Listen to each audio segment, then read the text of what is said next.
మన future doctors మన country మీద చాలా కోపంగా ఉన్నారు. వీళ్ళు జస్టిస్ కోసం సుప్రీం కోర్టుకు వెళ్ళబోతున్నారు. ఎందుకంటే ఈ సంవత్సరం నీట్ ఎగ్జామ్ సరిగ్గా జరగలేదు, అంటే పేపర్ లీక్ అవడం అండ్ రిజల్ట్స్ కూడా చాలా షాకింగ్ గా రావడం, ఇవన్నీ చూస్తుంటే ఒక క్వశ్చన్ అడగాలనిపిస్తుంది. అసలు మన కంట్రీకి మన ఫ్యూచర్ జనరేషన్ మీద కన్సర్న్ ఉందా, అదే కొంచెమైనా కేర్ ఉందా అని. మరి మీరు కూడా మన ఎడ్యుకేషన్ సిస్టమ్ లో చేంజ్ రావాలి అని అనుకుంటే ఈ వీడియోని ఎంతమందికి వీలైతే అంతమందికి షేర్ చేయండి.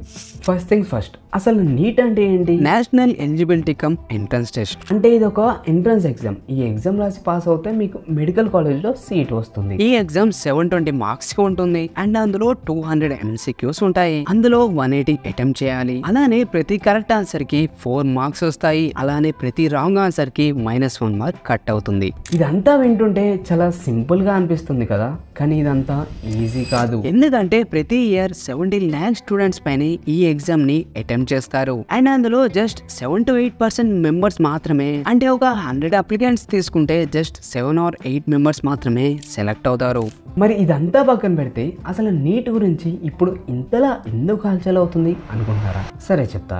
యాక్చువల్ గా నీట్ రిజల్ట్స్ 14 జూన్ కి రిలీజ్ చేస్తాం అని అనౌన్స్ చేశారు, కానీ సడన్ గా ఎటువంటి ఎక్స్ప్లెనేషన్ లేకుండా రిలీజ్ చేశారు. అదే ఎలక్షన్స్ రిజల్ట్స్ రోజు మన కంట్రీ మొత్తం ఎలక్షన్ రిజల్ట్స్ కోసమే వెయిట్ చేస్తున్నారు. మీడియా కూడా ఎలక్షన్స్ ని కవర్ చేస్తుంది అండ్ ఆ టైంలోనే సైలెంట్ గా రిలీజ్ చేశారు. ఆ రిజల్ట్స్ చూసి చాలా మంది హ్యాపీ అయ్యారు. అదే వాళ్ళకు మంచి మార్క్స్ వచ్చాయి అని. ఇంకొంతమంది కట్ ఆఫ్ దగ్గర కూడా రాలేదని బాధపడ్డారు. సరే, ఇలాంటి ఎగ్జామ్స్ లో ఇవన్నీ అవుతూనే ఉంటాయి. లైక్ కొంతమంది బాధపడతారు, కొంతమంది ఆనందపడతారు. బట్ ఇలా ఎప్పుడు జరగలేదు. ఆ స్టూడెంట్స్ వాళ్ళ రిజల్ట్స్ చూసుకోవడం స్టార్ట్ చేయగానే వాళ్ళ పేరెంట్స్ అండ్ టీచర్స్ కి కొన్ని షాకింగ్ క్వశ్చన్స్ బయటకు వచ్చాయి. అవేంటంటే ఈ టాపర్స్ వాళ్ళ సీరియల్ నంబర్స్ చాలా దగ్గరగా ఉన్నాయి. అంటే ఒకే సెంటర్ లో ఉన్న వాళ్ళు, లేకపోతే దగ్గర ఉన్న సెంటర్స్ లో ఉన్న వాళ్ళు అయి ఉండొచ్చు. అండ్ ఇంకొంతమందికి వచ్చిన మార్క్స్ అయితే మ్యాథమెటికల్లీ పాసిబుల్ అవ్వని విధంగా వాళ్ళ మార్క్స్ వచ్చాయి. ఏం మాట్లాడుతున్నావురా? అర్థం కాలేదా?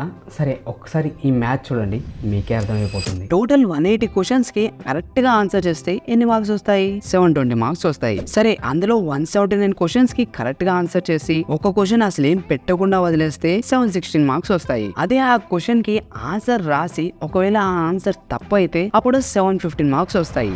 సో బేసిక్గా 716 నుంచి 720 లోపు మార్క్స్ రావడం అనేది మ్యాథమెటికలీ ఇంపాసిబుల్ అనే చెప్పుకోవచ్చు. కానీ ఈసారి కొంతమంది టాపర్స్ కి 718, 719 మార్క్స్ కూడా వచ్చాయి. అండ్ దీని మీద ఎన్టీఏ క్లియర్ ఎక్స్ప్లెనేషన్ కూడా ఇవ్వలేదు. बट एक्चुअली 68, 69 के आसपास रैंक है, उनमें से कुछ लोगों का 718, 719 मार्क्स है.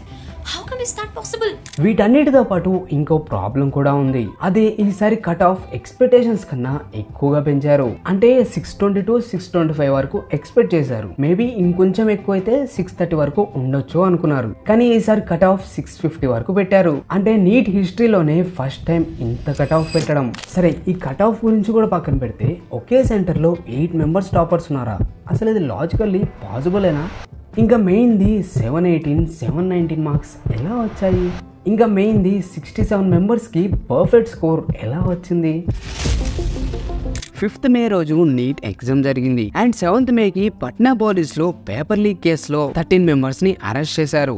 సో ఈ కేసు కోర్టులో నడుస్తుంది అండ్ ఈ న్యూస్ సుప్రీం కోర్టు వరకు రీచ్ అయింది. సో ఈ రిజల్ట్స్ ని కూడా హోల్డ్ లో పెట్టొచ్చు, కానీ వాళ్ళు పెట్టలేదు. ఇంకా ఎప్పుడైతే రిజల్ట్స్ బయటకు వచ్చాయో అప్పుడు క్లియర్ గా అర్థమైపోయింది. అండ్ చాలా మంది స్టూడెంట్స్ రోడ్ మీదకి వచ్చారు అండ్ ఎన్టీఏని వాళ్ళ క్వశ్చన్స్ కి ఆన్సర్స్ చెప్పమంటున్నారు. సో రీసెంట్ గా 6th జూన్ రోజు నీట్ ది ఒక ప్రెస్ రిలీజ్ ద్వారా ఒక క్లారిఫికేషన్ వచ్చింది. సరే, ఇందులో కట్ ఆఫ్ గురించి ఎన్టీఏ ఏం చెప్పిందంటే, కాంపిటేటివ్ నేచర్ వల్ల హయ్యర్ పర్ఫార్మెన్స్ స్టాండర్డ్స్ వల్ల కట్ ఆఫ్ పెంచాము, దీంట్లో మేమేం చెయ్యలేము అని చెప్పింది. ఇంకోటి, ఒక ఫిజిక్స్ క్వశ్చన్ రాంగ్ వచ్చింది, సో దాన్ని రివైజ్ చేయడం వల్ల 67 లో 44 స్టూడెంట్స్ కి పర్ఫెక్ట్ స్కోర్ వచ్చింది అని చెప్పారు. సరే, ఇది కూడా పక్కన పెడితే అసలు మెయిన్ది అండ్ షాకింగ్ థింగ్ అయినా 718 and 719 మార్క్స్ ఎలా వచ్చాయి అని అడిగితే గ్రేస్ మార్క్స్ అని ఆన్సర్ చెప్పింది. అంటే ఎన్టీఏ చెప్తున్న ప్రకారం కొన్ని సెంటర్స్ లో ఎక్స్టర్నల్ ఫ్యాక్టర్స్ వల్ల టైం వేస్ట్ అయిందని హైకోర్టులో ఫైల్ చేశారు. సో ఆ లాస్ ఆఫ్ టైం వల్ల స్టూడెంట్స్ కి కంపెన్సేట్ గా గ్రేస్ మార్క్స్ ఇచ్చాము అని చెప్పారు. ఇంకా దీని గురించి ఎన్టీఏ ఇంకో విషయం ఏం చెప్పిందంటే 2018 లో సుప్రీంకోర్టు ఒక జడ్జ్మెంట్ ఇచ్చింది. అదేంటంటే కాంపిటేటివ్ ఎగ్జామ్ లో లాస్ ఆఫ్ టైం అయితే సెట్ ఫార్ములా లాగా నార్మలైజేషన్ చేయొచ్చు, అంటే గ్రేస్ మార్క్స్ ఇవ్వచ్చు అని చూపించారు. కానీ స్టూడెంట్స్ అండ్ టీచర్స్ దీన్ని కొంచెం డీటెయిల్ గా చదివితే ఇంకో షాకింగ్ న్యూస్ బయటికి వచ్చింది. అదేంటంటే ఇప్పుడు చెప్పిన జడ్జ్మెంట్ అంతా క్లాట్ ఎగ్జామ్ గురించి, నీట్ ఎగ్జామ్ గురించి కాదు. అంటే ఇది మెడికల్ అండ్ ఇంజనీరింగ్ కాకుండా వేరే ఎడ్యుకేషనల్ ఇన్స్టిట్యూట్స్ కోసం తయారు చేశారు అని క్లియర్ గా రాసి ఉంది. సో దీన్ని బట్టి మనకి క్లియర్ గా అర్థం అవుతుంది ఏంటంటే సుప్రీంకోర్టుది ఇంకో సైడ్ జడ్జ్మెంట్ చూపించి ఎన్టీఏని ఈ సిచ్యువేషన్ నుంచి బయటికి తేవాలనే వాళ్ళు ఎన్టీఏలోనే ఎవరో ఉన్నారు అని క్లియర్ గా అర్థమవుతుంది. సో స్టూడెంట్స్ దీని గురించి చాలా సీరియస్ గా ప్రొటెస్ట్ చేస్తున్నారు. అలానే ఆ students and educators high level independent కమిటీని పెట్టి ఈ కేసు ఇన్వెస్టిగేషన్ చేపియాలి అంటున్నారు. అవే గ్రేస్ మార్క్స్ గురించి, టైం లాస్ గురించి అండ్ పేపర్ లీక్ అయ్యిందా లేదా, ఇందులో ఎవరెవరు ఇన్వాల్వ్ అయ్యారు అని దాని గురించి. ఇంకొంతమంది స్టూడెంట్స్ ఏమో రీనీట్ పెట్టాలి అంటున్నారు. అంటే ఎగ్జామ్ మొత్తం క్యాన్సిల్ చేసి మళ్ళీ నీట్ ఎగ్జామ్ పెట్టాలి అంటున్నారు. కానీ మళ్ళీ ఇందులో ఇంకో క్వశ్చన్ వస్తుంది. అదేంటంటే ఎన్నో సంవత్సరాల నుంచి కష్టపడి మంచి మార్క్స్ తెచ్చుకున్న వారు మళ్ళీ రీనీట్ పెడితే వాళ్ళు అన్యాయం అయిపోతారు అని. ఇంకొంతమంది ఏమో ఇండిపెండెంట్ కంపెనీస్ ద్వారా రీవాల్యుయేషన్ చేయించండి అంటున్నారు. అవే టైం లాస్ ఎక్కడైంది, గ్రేస్ మార్క్స్ ఎక్కడ ఇచ్చారు, ఇవన్నీ ట్రాన్స్పరెంట్ గా ఇండిపెండెన్స్ డిసైడ్ చేసేలా రీవాల్యుయేషన్ చేపియండి అంటున్నారు. సో ఇప్పుడు ఈ మ్యాటర్ సుప్రీంకోర్టు వరకు రీచ్ అయింది. అలక్ పాండే సార్, అదే ఫిజిక్స్ వాళ్ళ అని మీ అందరికీ తెలిసే ఉండొచ్చు, వాళ్ళు నీట్ ఇర్రెగ్యులారిటీస్ మీద PIL కూడా ఫైల్ చేశారు. సో యాక్షన్ ఏం తీసుకోబోతున్నారని అందరూ వెయిట్ చేస్తున్నారు. మరి మనం కూడా ఏం జరుగుతుంది అనేది వెయిట్ చేసి చూద్దాము. అలానే సుప్రీంకోర్టు నుంచి ఏం జడ్జ్మెంట్ రావచ్చు అని మీరు అనుకుంటున్నారో కింద కమెంట్ చేయండి.